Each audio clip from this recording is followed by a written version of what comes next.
করবো, এটা চলতে থাকবে।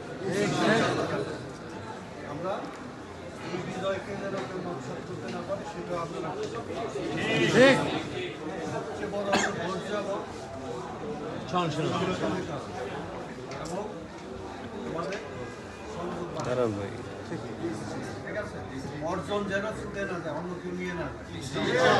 ঠিক আছে, স্যারকে আজকে সময় দিতে হবে, আমাদেরকে আর কি স্যার ব্যস্ততা আছে, সেজন্য আমাদের জায়গা কনস্ট্রাকশন কাজের জন্য ইঞ্জিনিয়ারদের সাথে মিটিং করছে, বুঝছো? ঠিক আছে, থ্যাংক ইউ। ঠিক আছে, আমরা দরজা সবসময় খোলা থাকে, আমি কিন্তু সাইড দরজা চাই না, আমরা সদর দরজায় চাই। আমরা সবসময়